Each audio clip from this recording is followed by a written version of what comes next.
Shorts का चलन जैसे जैसे बढ़ा है, डिजिटल डिमेंशिया ये प्रॉब्लम उतनी ज़्यादा गंभीर होती जा रही है। बिल्कुल, जितना fast scrolling time, attention span उतना खराब।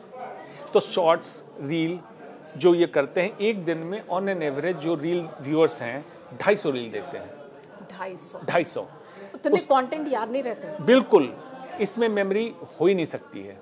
मेमोरी को फिक्स होने के लिए ब्रेन कैसे प्रोसेस करता है, कोई भी चीज़ हम लेते हैं विजुअल, मतलब आंखों से देखते हैं, ब्रेन कानों से सुनते हैं, ब्रेन उसको प्रोसेस करता है, प्रोटीन बना के उसको मेमोरी में स्टोर करता है।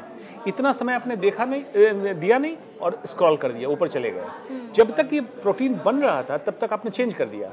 अब ये क्या हुआ, बिजारे हो गया, एबनॉर्मल हो गया। जैसे आप देखते हैं कंप्यूटर कभी एबनॉर्मल हो जाता है, एबनॉर्मल बिहेवियर करता है, ब्रेन एबनॉर्मल बिहेवियर करता है, कंफ्यूज होता है, कुछ मेमोरी यहाँ की, कुछ मेमोरी यहाँ की। अब आपको वियर्ड बिहेवियर आने लगा, कई चीज़ों का सम्मिश्रण आपने बनाया और रात में सपने में कुछ एबनॉर्मल चीज़ें आ रही है। आप जब बात कर रहे हैं तो एबनॉर्मल बातचीत कर रहे हैं, लोग कह रहे हैं हुआ क्या है तुमको, तुम नॉर्मल बातचीत नहीं करते हो। ये इसके कारण हुआ, मेमोरी लॉस होने लगा, आप भूलने लगे, चीज़ें याद नहीं रहती, स्किप करना शुरू कर दिया, इसकी आदत हो गई।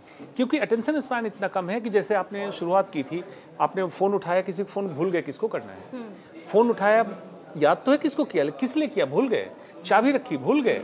अटेंशन स्पैन नहीं है आपका, आप प्रेजेंट मोमेंट में जी ही नहीं रहे हैं, वर्तमान की स्थिति में नहीं है। यानी कि शॉर्ट्स, रील्स, वीडियोस और वेब सीरीज, इसमें देखा जाए तो वेब सीरीज इज बेटर। अगर देखना वेब सीरीज में एक कांस्टेंट आपका फ्लो आ रहा है, मेमोरी सेटल हो रही है, स्लो ट्रांजिशन है। आप जब भी देखेंगे तो बहुत फास्ट मेमोरी की प्रॉब्लम नहीं, अटेंशन स्पैन की प्रॉब्लम नहीं आएगी।